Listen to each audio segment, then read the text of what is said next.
everyone, it's Emily Fox. It is finally time to share my first quarterly favorites of the year. So basically, within the first 3 months of the year, I finished 28 books, which is kind of crazy. I also did not finish 6 books that I will never finish. I DNF'd them officially.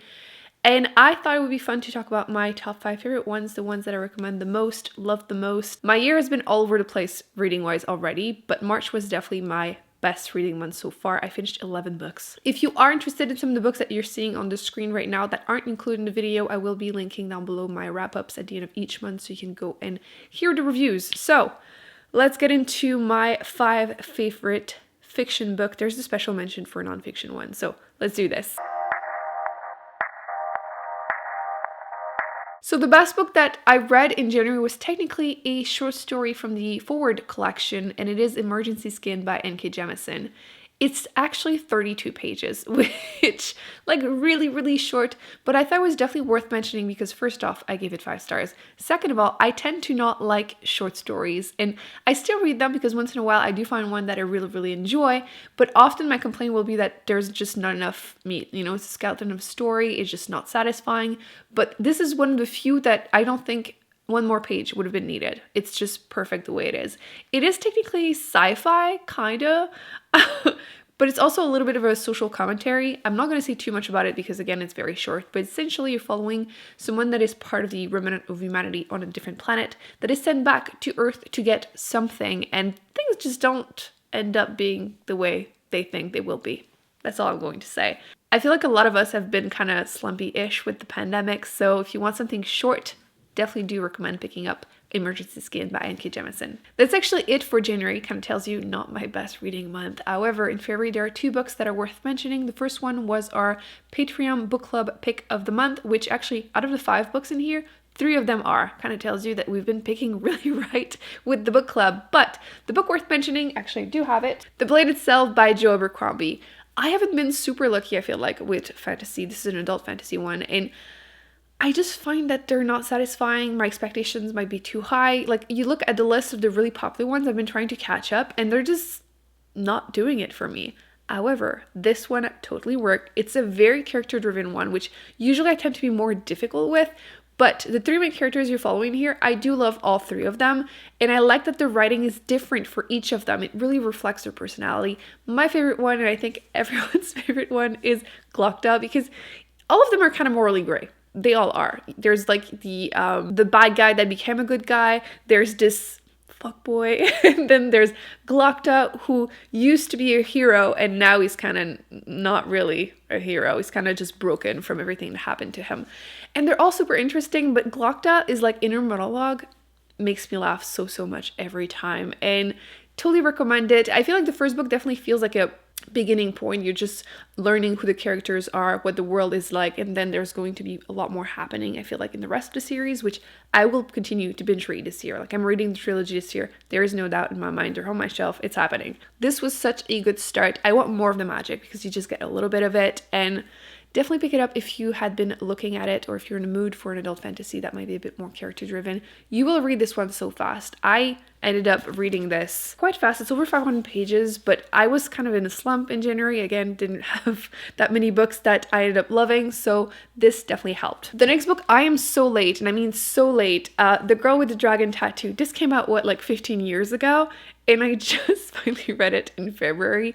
It was on one of my shelves where I just shove mystery thriller horrors that I'm not in a rush to read, and I had to pick one of them whenever I was picking in a shelf to read for a whole week. And I started this one, and I could not put it down from the first chapter. This is a mystery, like murder mystery, but a lot more than that. I mean, it's a chunky one. It starts in a way that I wasn't sure I was going to enjoy, because it seems like a little girl disappeared, and then there's like a financial journalist, and I'm like, I'm not sure if it's the best book to pick whenever I'm in a slump, but I read this in less than a week. I completely understand the hype. You're following this journalist that is hired by a multimillionaire to try and solve a mystery of how one of his niece kind of disappeared on an island. Like, she should not have been able to disappear, and then everyone that was on an island was pretty much family. So what happened? Who did it? Kind of thing. And I loved it. Totally recommend it. I am planning on reading book 2 this month, actually, if I have time, and I will read the whole trilogy as soon as I can, probably also this year. So definitely do pick that up if you still haven't. I know everyone has, kinda, but if you haven't, totally worth it. I don't know why I waited so long. The next book, I have been talking about it a lot already, and I will not shut up about it because it is so worth the read, and it is Kindered by Octavia E. Butler. I have a few of her other books on my shelf, and again, it's definitely happening this year. For some reason, I have heard a lot about her. She's one of the few authors, women of color actually, on a list of like best sci-fi books to read. And there aren't enough of them, but she's always on there, and I was intimidated. I don't know why, probably because often she has very difficult topics to talk about. This one, for example, is racism, but with like a sci-fi twist, kind of historical fiction kind of twist. The main character ends up being sent back 150 years prior in time, so middle of slavery in Deep South, and she has to try and survive. And her writing just makes you feel so bad for everyone, including the main character, seeing her struggle, like morally struggling to decide what to do. I'm gonna say something that I haven't mentioned before, but I've been trying to not say anything to not spoil anything, but I don't consider it a spoiler, so up to you to skip a little ahead. I'll put spoiler on the screen. The first time she's sent back, she sees this little boy drowning in the river. She saves him, obviously. And then she will realize that they are related. He is one of her ancestor, and she is sent back and keeps trying to keep him alive, but is also the son of a slave owner who he will eventually replace. And she's kind of just stuck struggling to obviously stay alive, make sure that her ancestors will be born, and just dealing with him being a slave owner. So a very, very difficult book to read, but it's less than 300 pages. I could not put it down. There are so many like quotes that just stick with you. For example, when talking about the dad of that son, she thinks, his father wasn't the monster he could have been with the power he held over his slave. He wasn't a monster at all, just an ordinary man who sometimes did the monstrous things the society said were legal and proper. Like the fact that she knows he could have been worse. But like, how is that better, you know? And then another one that I put a post-it for, this son sees a book about slavery from modern time. And then whenever she tells him, oh, that was written like 100 years after slavery was abolished, he says, then why the hell are they still complaining about it? So if you were in a mood for a difficult read, but a really, really good book, I gave this 5 stars, no hesitation.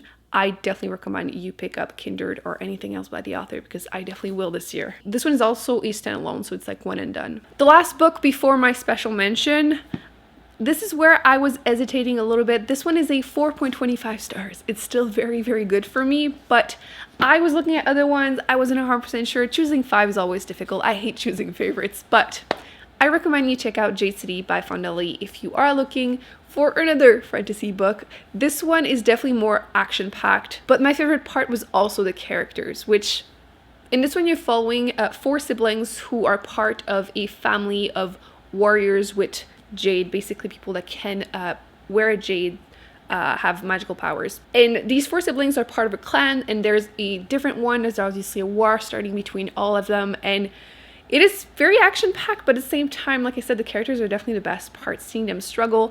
Some stuff happened in here that I was not expecting. I'm still not over. I have some theories, but obviously that would be spoilers. We talked about it on Patreon because that was also one of our picks, and the first half took me a little while to get into it, but the second half, so much happens, and I am very, very intrigued to see how it's going to continue. The author was really good at making me care for some characters and hate some of them, and I like some of the twists that happened. That's all I'm going to say to keep it vague, but yes, if you're in the mood for, this has been compared to a little bit like Godfather, with magical power and like kung fu and like battles, you should pick that up. The whole trilogy is actually going to be out by the end of the year. This 3rd book is supposed to come out in September, although the author did mention that it might be pushed back a little bit.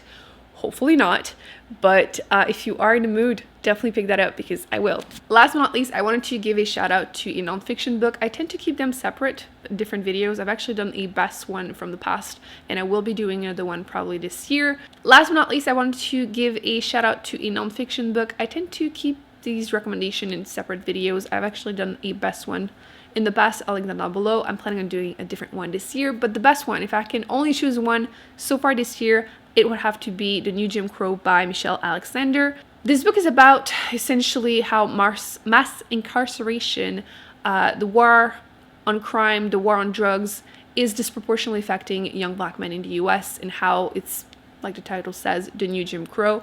I found that the author explained very plainly and clearly the whole situation, and if you are in the mood for nonfiction, I definitely would recommend this one. So these are the 6 best books that I've read so far this year out of 28 that I did finish. If you are curious to see the 6 books that I did not finish, I will link that down below. There are technically a 7th one, but that 7th one is going to be part of my pile of shame.